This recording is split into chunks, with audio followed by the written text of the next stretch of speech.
Hello, thank you all for joining us today. I'm Christopher Ryan, Admissions Advisor at Stony Brook University. And today we have a special presentation for you led by Javier Uriarte. He is an associate professor in the Department of Hispanic Languages and Literature. And at this point, I'm going to turn it over to him, and he's going to lead a short presentation. We have the Q&A function available at the bottom of your screen. So if you have any questions, we're going to hold a Q&A session after that. Take it away. Okay, thank you very much, Chris. And hello everyone. It's a pleasure to be here and to have this conversation with all of you.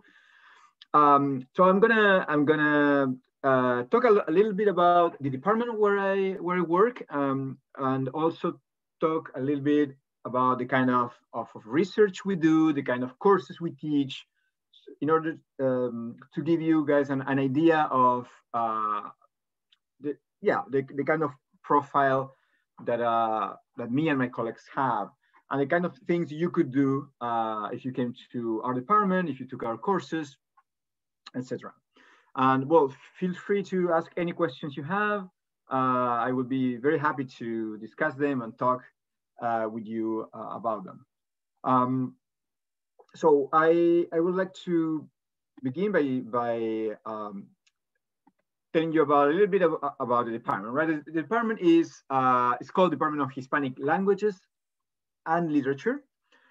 It's basically a department where we teach Spanish. We also teach Portuguese, but we also teach things that have to do with the Hispanic world, right? Like for the literature, the culture, cinema, and in general, various elements of Latin American countries, of Spain and Portugal. And I will show you a little bit about like the kind of things we do, right? So one of the questions that is important to ask ourselves is well, why the department focus on Spanish, on the culture of Hispanic culture is important today. Well, as you know, there's the Spanish is one of the most spoken languages in the world, and today here in the U.S. is a very important instrument to go in the job market, right? There are so many jobs that require or describe Spanish or languages as an important skill, right? And here, especially in our New York area, the use of language and the importance of the Latino community is really important in so many aspects. And there's a lot of people wanting to learn Spanish too and communicate in Spanish. So and also another element important of the Spanish language is the possibilities it gives us for traveling, right? When I live, I'm from Uruguay in South America, and since I came here to the US, I always think that English in my home country, like Spanish in the US, is like English for it was in my home country. Like this language that you feel that it's important to learn in order, it's an important instrument in order to get a job, in order to communicate, in order to travel, right? One of the things that I like about well, the importance of language is that it's so important for us to travel and gives us so many international possibilities too. And I will go more in detail about possibility of working and studying abroad connected to what the kind of things we do in the department, right? So some of the typical jobs that our students get are like they go on to teach Spanish in high schools. Sometimes they go teach Spanish at the university level. They work in translation. They work as immigration attorneys or counselors. they get jobs at international organizations. So it's very varied and very, very different things that can be done. Um, and many of our students, so you would have the possibility to be a major in Spanish, to get a double major, or to get a minor in Spanish. And several of our students also get like double majors, like in Hispanic languages and political sciences, health science, uh, like, like psychology or journalism. These are very popular, also biology, very popular like combinations of majors that I think are also very productive, because in all of these disciplines, the presence and the importance uh, of language and is very, very important. I have a student who's now writing his honors thesis with me, who's interested in like political science and history, but he's very interested in studying those elements in the context uh, of the Hispanic world, like in Argentina and also in Brazil, where where Portuguese is spoken, not Spanish, right? Um, so, and it's important also that I wanted to point out the fact that we mostly teach courses of Spanish languages and in Spanish about Latin America. So if you major in Spanish, you must know how to communicate in Spanish, right? But we don't only teach courses in Spanish. That's an element that I will talk more about, about which I will talk more about later on, right? Um, and the department is very open, not just to literature, as I was saying before, but also to like cinema and all kind of cultural issues, kind of like different kind of texts and different kind of cultural production. Also art, the art of the Hispanic world. This is very very interdisciplinary in that sense too. And we are now beginning to teach Portuguese and Brazilian culture too. As you know, Portuguese is one of the most spoken languages in the world, right? Like more than 250 million people speak Portuguese, more than French, more than German, more than Italian. It's a very, very widely spoken language too, that we're beginning teaching Portuguese now in the department too.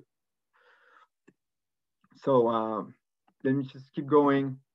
So I'm gonna tell you a little bit about my own research, so that you can have an idea of the kind of research we do, right? As you know, Stony Brook is a research university, and but I would say it's like our department has something very specific to that, because we are all researchers. We all publish articles, we publish books, we go to conferences, and we're gonna teach you how to do that too. But we also, our classes tend to be quite intimate, quite not very, we don't have huge classes. So we get to know students pretty well. And that's something students like about our department. We get to know their interests, the problems they sometimes have, and have like dedicate time to talking to them a lot. Sometimes even when they aren't our majors, they keep asking us like for recommendation letters. So this is one of the things that are very important in our department. We care a lot about our students, and we give them we dedicate time to their interests and their concerns a lot. So I'm going to tell you about this. This is the book I published last year. It's called, as you can see, The Desert Makers, Travel, War, and the State in Latin America. And I'm gonna just, as you can see here, some of the questions I try to answer in this book have to do with war, right? How war was a very important tool for Latin American states. I'm talking about the end of the 19th century, from 1870 to the end of the century. How war was very important was an instrument to make modernization happen, right? So through war, many populations that were deemed to be backward, like by the state, by the elites, these populations, like indigenous peoples, uh, gauchos, peasants, they were uh, worked upon, right? There was like the state organized like these like systematic wars of extermination sometimes to get rid of these peoples. Something similar also happened in the US, by the way. So you might be somewhat familiar with this kind of process. So uh, what I do is like try to see uh, how war changes the landscape, right? How war was important to changing the frontiers, like it happened here, right? But also it changed the ways in which we describe the landscape and we relate to the landscape. So that is very important. So how war teaches us geography in a way, right? War asks us to look at the landscape, at geography with different eyes. Right? And of course, one of the key questions that I am asking in the book is what is the relationship between war and modernization, right? And this is a little bit what I was telling you before, right? How in a way modernization needs war, needs destruction in order to uh, happen, right? Which is a kind can seem a bit striking and counterintuitive, but war like modernization was not just an element that happened in Latin America just naturally, but it needed elements, an element like war, which would like eliminate resistance to it, right? And finally, I try to approach to these issues from the point of view of the traveler. So as someone who's traveling throughout Latin America and gets involved in some way with these wars and writes in their text describes these wars, describes the people that are dying, and they begin reflecting from a different point of view about their nation and their modern state in Latin America, and how this modern state in Latin America is being created through war, through like a tragic episode, like a traumatic event. Like the origin of the modern state is like this traumatic event, and so they do like try to question that and ask questions about it. So I keep going and see some of the questions you are having. I will be hopefully answering them now as I keep talking. Okay, so one of the questions I think was about study and work abroad possibilities, right? And one of the things that is important is that to know that, well, our department gives you tools like the learning of languages and the culture of different countries are excellent tools in order to begin to spend time abroad, like working or traveling or studying, right? So basically, we have different types of study abroad. There's at Stony Brook, there's a study abroad office, which is not within our department. So it's a different office, the office that controls the study abroad programs at Stony Brook. But we have been working with them in different programs. Also, we now we had in the past a program like in Buenos Aires, and I know that the university now has a program. I think it's in Costa Rica, and we're working with them in order to have more opportunities. But also, through Stony Brook, you can get access to any study abroad program sponsored by SUNY. So like throughout the SUNY system. So that's another element that has to be taken into consideration. So the BA, so we have like the most important study abroad program we have is in Alcalá in Spain. It's so it's basically a program where you can go. I think it's for 1 year. Alcalá is a small city close to Madrid, like in central Spain. It's the city that is the origin of where uh, Cervantes, the author of Don Quixote, was born. He's from there, uh, and there's a possibility of like of going there. I think during your BA, but also there's an MA program there, and we have many students who have gone there to continue their studies in Spanish, like in Spanish culture, like for teaching Spanish. I personally think that if you're interested in these issues, like spending time abroad is very, very important and very, very formative.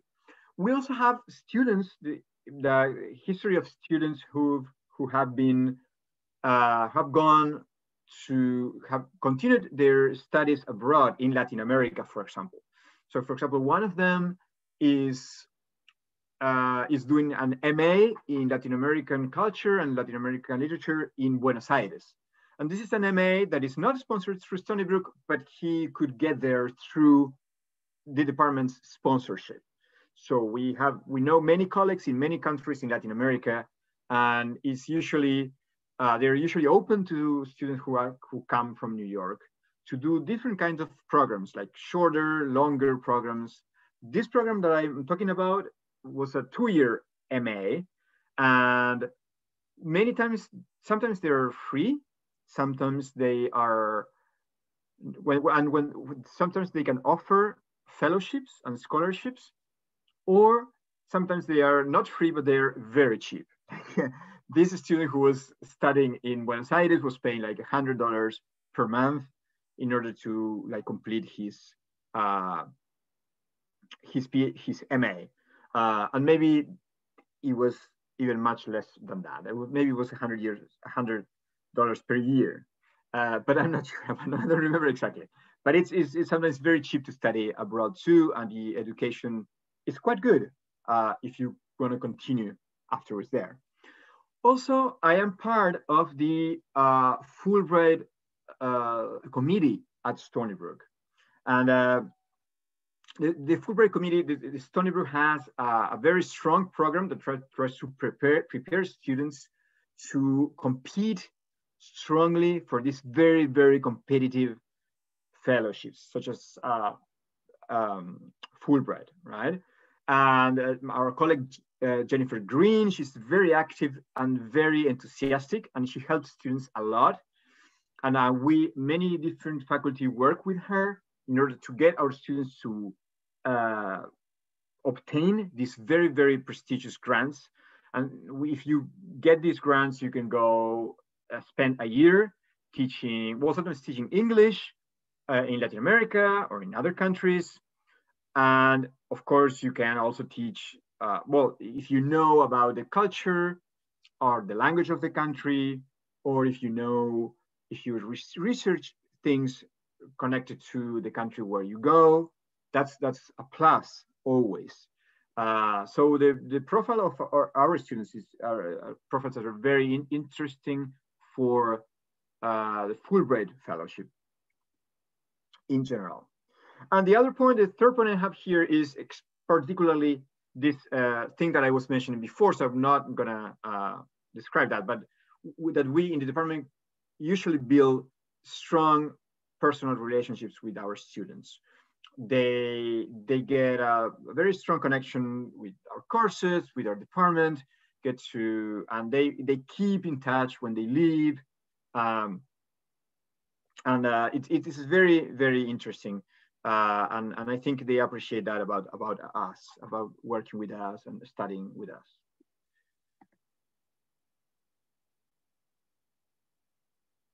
Okay, I'll keep going. I'll take a look. So this is the kind of a crazy slide. I hope you can understand what I'm trying to show here.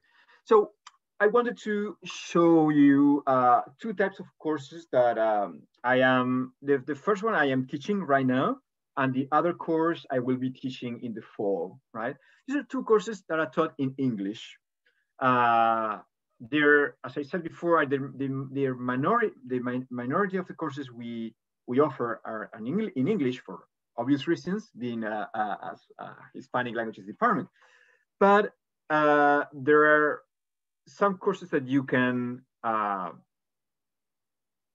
take also that can satisfy different requirements of the university and can get you an idea of the type of work we do here, right? So one important thing is that if you don't have to know Spanish in order to major in Spanish, right? You can take like Spanish, like focus on learning the language in your first years as your the BA first years, and then you can focus on taking the more advanced course about literature and culture, right? So many of our majors come from Hispanic backgrounds, but not all of them by any means. There are many of them who have studied Spanish, like they studied Spanish in high school. They have the AP in Spanish, etc. But also some of them begin studying Spanish from the very first semester, and they can also succeed, right? So environmental studies, right? So this is a kind of relatively new area of research. And I'm gonna talk very briefly because I wanna take time to talk to you a little more afterwards. But the first class that you can see here is GLI 320. It's part of the program in globalization studies, and it's a class that is called Global Cultural and Environmental Issues. So in this class, it is a very interesting class because it's a good example of the kind of work we do also in the department. As I said before, we are very open to interdisciplinarity. And this is a class I teach with a biologist, with a professor from the Department of Ecology and Evolution. So it's a very interesting combination of different kinds of interest, methodologies, but from our different perspectives, both of us we are researching issues connected to climate change, right? So some of the issues we tackle here in this course are like climate change, pollution, and we talk about the Amazon in Latin America, in North and South America. I'm gonna tell you a little more about my current project on the Amazon forest right now, after the next slide. And the course that I'm going to teach next semester in English is called Science, Technology, and the Environment in Latin America. Okay, and I have here a very short description of this class. Is a study of the dialogues between scientific and literary discourses in Latin America, discussing the ethics and responsibility of dealing with our current environmental emergency. The special focus on cultural and literary interventions in the in the debates about sustainability, infrastructure, climate change, and global warming, and on the place that the discourses of science and technology have played in them. So as you can see, it's also a course very focused into the relationship between like the humanities and the sciences, right?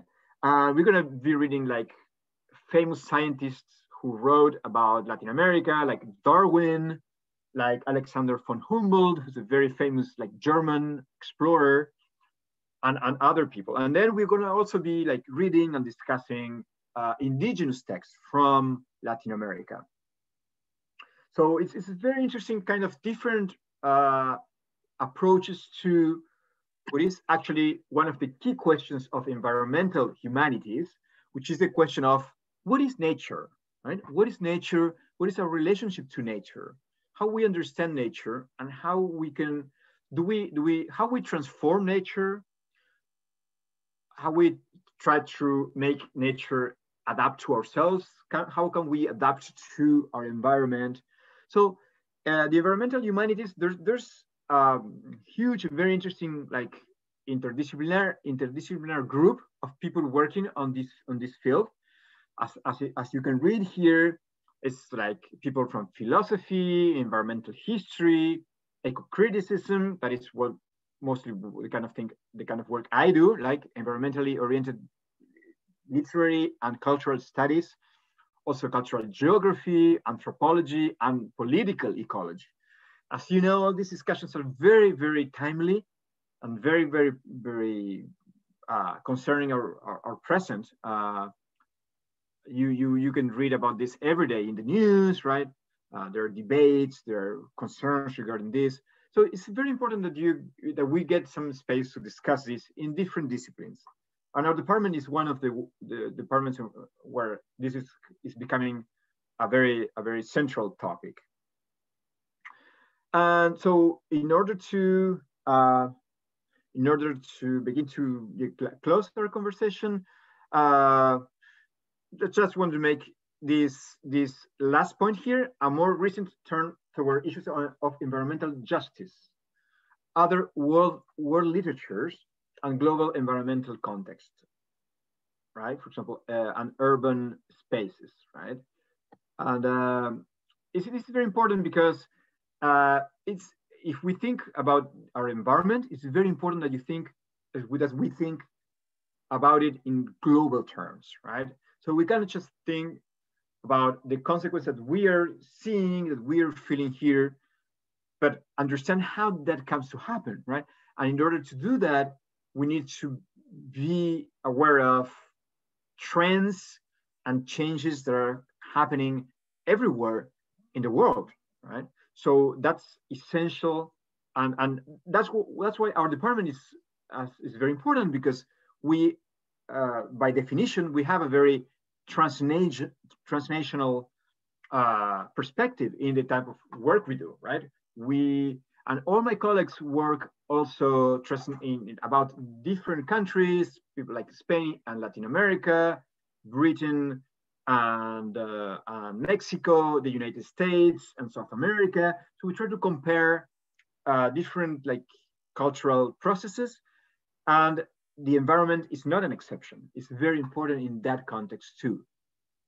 So that's also why our department is important in this context right now. So here, this is me, and this is very recent. Well, it's 4 years old. 4 years ago, I traveled to the Amazon. So this is me in the Amazon, where I did a first trip, like exploratory trip, to begin working in my project. That, as you can read here, is about the Amazon, fluvial poetics and infrastructure. So it's basically about rivers, right? How rivers are so important to the cultures and the lives and commerce in the Amazon region, right? The Amazon region is huge, right? And as you probably have read, has also been very present in the news because of these huge fires that have been threatening so deeply this region.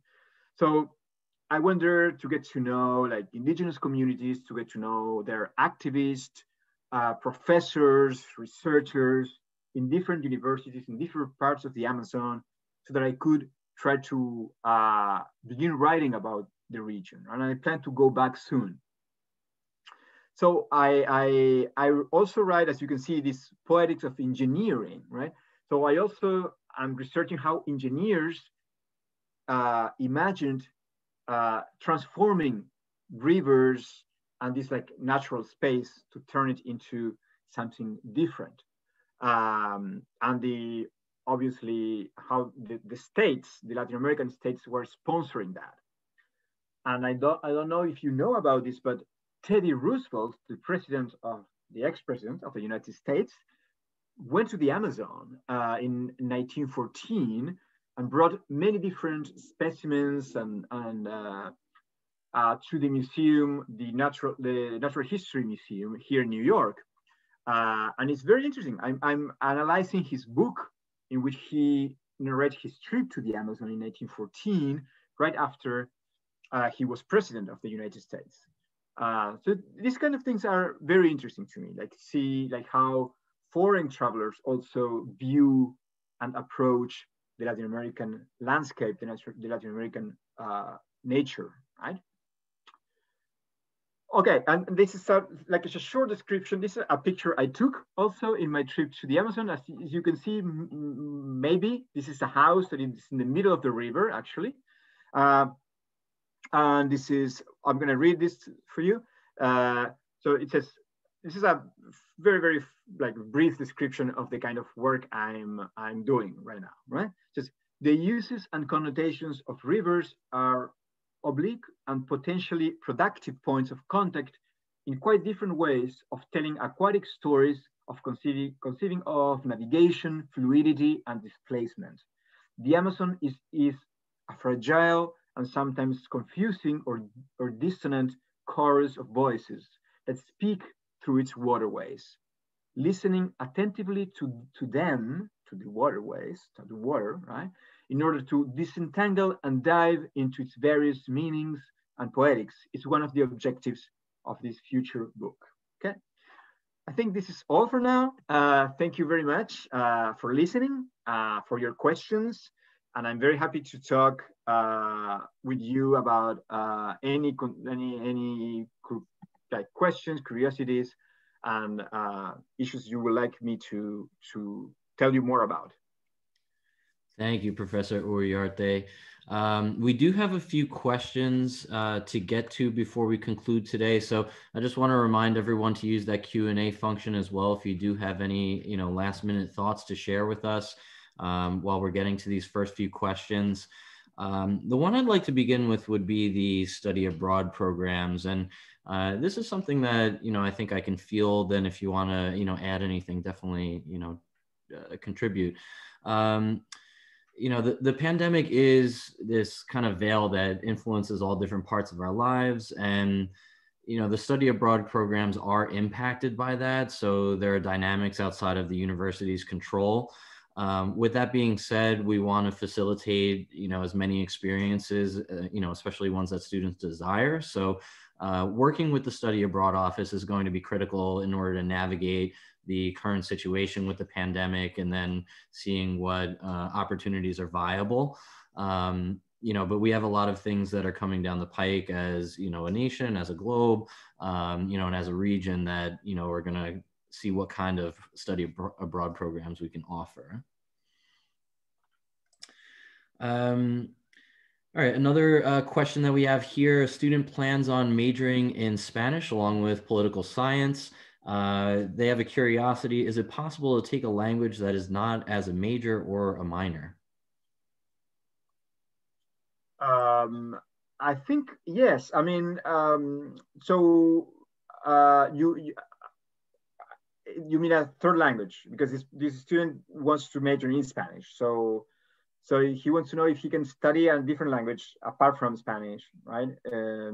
So my understanding is that the university requires, there's a language requirement that all students need to take at least 2 semesters of one language. Maybe you know about this better than me, Chris, but I think that's the question. That's the requirement, right? So yeah, you can take of course a language, and I don't think there's going to be any obstacle for you that you can find for studying as many languages as you want to. There's also the linguistic departments also that can be helpful in that sense, but as I said, there's the requirement of taking one language. And the department, as I was saying, offers, is going to just began offering this semester Portuguese, which is, I would say, well, it's quite similar to Spanish. And there are some Portuguese courses that are aimed at Spanish speakers. So if you know Spanish, then you can take Portuguese classes and you can get to an advanced level of Portuguese earlier because all your knowledge of Spanish will help you to to advance more, right? So yeah, basically there are many opportunities for taking other languages, I think, too. Yeah, and I would really echo those thoughts. Whatever curiosity that you have, in your undergraduate experience, whether it's at Stony Brook or somewhere else, there are going to be opportunities for you to customize your schedule. You'll have generally your major requirements as well as like the Stony Brook curriculum, which is our liberal arts requirements. So depending on what your commitments are in your major and then other areas, there's going to be chances for you to explore various topics, and languages are definitely a part of that. Continuing with the language theme here, what is done in the Spanish language classes at the 400 level? Okay. Oh, good question. This is from someone who actually researched the issue, kind of courses we offer. So basically, I'm gonna give you a quick map of the courses we offer. And you can also later on I'll add here the information of our director of undergraduate studies, Joseph Pierce. You can write to him. He's the one in charge of like yeah, of the all undergraduate issues in the department. But basically, so there's basically there's basically 4 classes that are like Spanish beginners and Spanish intermediate. That's like 4 semesters. You can do that faster if you take courses like in the summer, for example, or in winter. We are encouraging also students to take in the summer. Like we are going to begin offering also online. Well, we are offering many online courses right now because of the pandemic, but they will remain mainly summer classes, online classes of Spanish.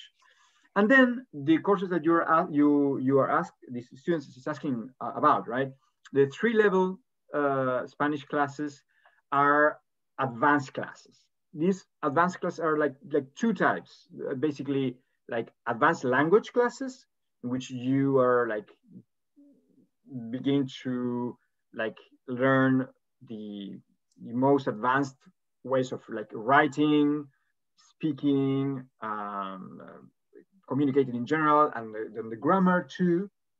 And then there's in the 300 level, there's another type of classes that is like introduction to literary analysis. So it's basically gives you skills to begin reading and studying more complex texts, like texts by the best and most famous like writers in Spanish, right? You're gonna get to read difficult stuff, but if you get to read that kind of stuff, it means that you're there, right? You're on top of it. And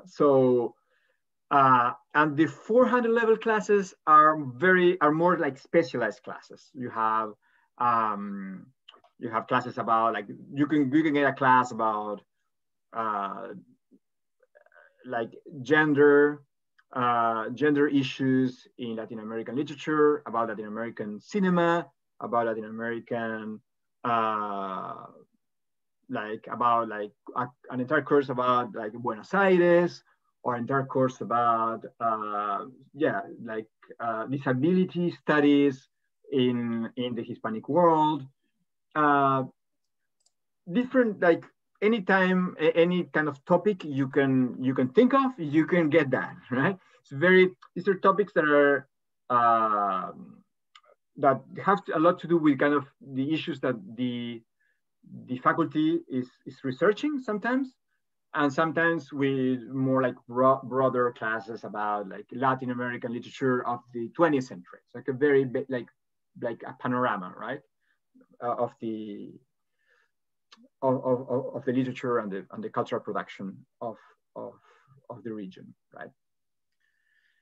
So we had another question that was about the teaching space, and I could kind of just go over this quickly. I know that we have the 7 through 12 certifications, and so the Spanish the Hispanic language and literature department can definitely help you become a Spanish teacher. You would take courses, in the major that we've just discussed, of course, and then there are some teaching or education classes as well.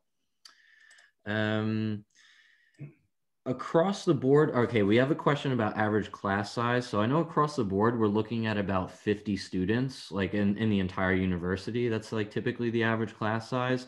But speaking to your department and the major, what's the average class size look like? So for an obvious reason, the language classes must be small, right? So that people can interact and practice and talk. Now we do all on Zoom, but that's of course not the ideal setting for a language class. So we're gonna, well, as soon as we come back to like in-person classes, the language classes tend to be very small, and so we get to know students very, very well. I have a very kind of personal relationship with them. Um, and the other classes also tend to be small. Our, our classes are like tend to be like have to when they are large classes, they are like 25, 35 students is a lot actually for our classes.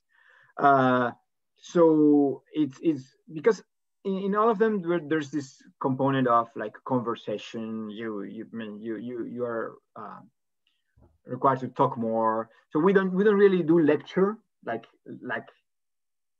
hardcore lecture.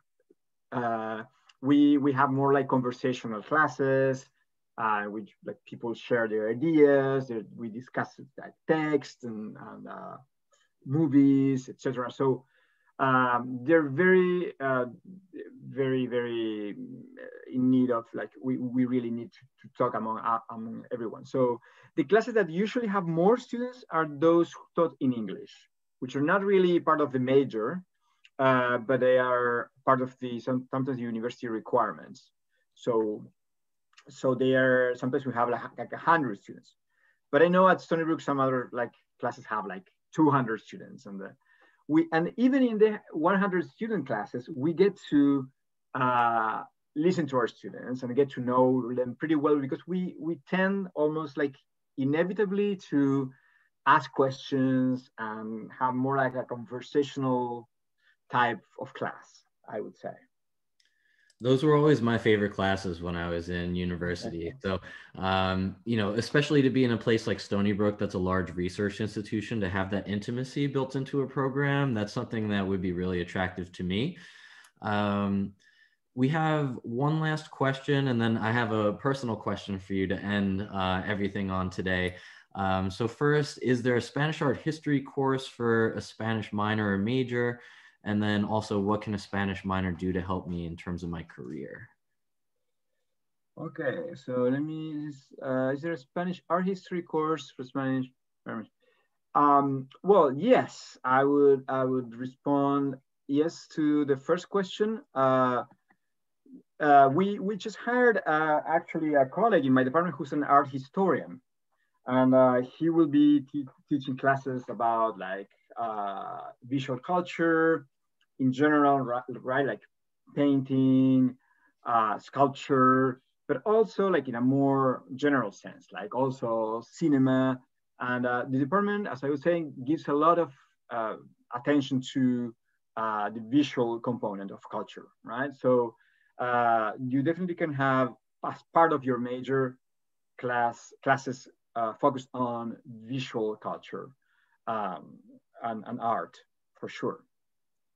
And the other question was, I forgot about the other question. The other question was, how can a minor help me in terms of my career? Okay, okay, Yeah. thank you. Yeah, we have our amount of like the quantity of minors that the department has been growing. We have like more and more minors. Also, because many people see Spanish as a valuable, useful instrument for the job market, for getting a job in the health sciences, for getting a job in psychology, in like medicine in general. For example, now has been like I know about like people who have has gone like to get the vaccine, and they needed to speak in Spanish, and I mean here in New York there were people who were there ready to talk to them in Spanish, right? But many different and many companies also today, like nowadays, need people who are prepared to communicate in Spanish, right? In order, some like companies who have like business abroad, or as I would say, like internet, like the UN, this many different kind of like international organizations that are. And if there's one language that you need to know, in most cases, that language is Spanish for many things. Yeah, I would agree with that. And, even tracing back to some of the study abroad, ideas and opportunities, having that connection, culturally and as well as in the communication realm, a lot of businesses do miss out on opportunities, or, they don't take advantage of them. So that's definitely a feather in your cap, and, another tool that you have in your own box that you can add to, your career as well as, personally.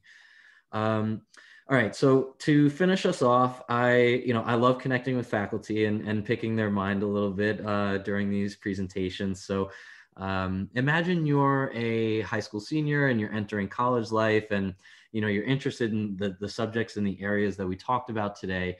Do you have any recommended reading beside The Desert Makers? That was a good point. That was a good point. I like that.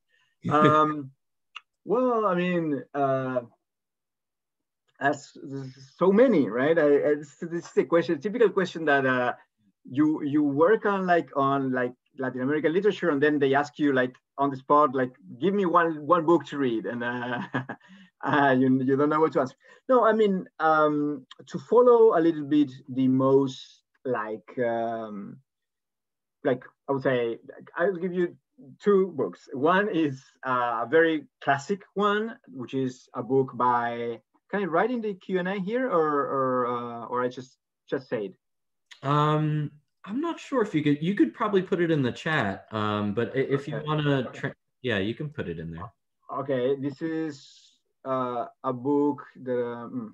Okay. Not doesn't matter. I it's a book, but maybe a writer that you may know is Gabriel Garcia Marquez, who's a Nobel Prize winner. He's from Colombia, and one of his novels that I like a lot is called uh, Chronicle of an Foretold Death, right? Crónica de una muerte anunciada, Chronicle of an Foretold Death, or something like that. It's like a crime story. I'm giving the text of you. Okay, great, great. Yeah. Yeah. That's a very like you can stop reading, and it's very well written, and it's so you can read it in English or you can read it in Spanish. And then there's a very contemporary novel that I'm teaching right now, which is about it's about like actually climate change and pollution. It's from an Argentine writer called Samantha Schwebling. Oh, there you, Christian is writing in Spanish, right? And it's her name is Samantha Schweblin, and the translation of the book is Fever Dream. It has it's been very successful. It was translated into English very recently. And it's a variance. It's kind of a really. This is like a thriller. You get a bit scared because it's about like a case of like pollution in Argentina, and how people who produce like soy sometimes use pesticides that are like polluting. So, but I recommend that book a lot. It's a very contemporary one. So very different kind of thing, right? But both of them are very fast, easy reads, and quite exciting. Thank you.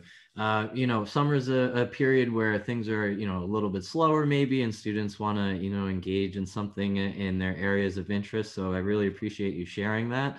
And at this point, I want to thank everyone for attending. I want to thank Professor Uriarte for leading our charge today for the faculty workshop, Discover Environmental Humanities Through Language and Travel.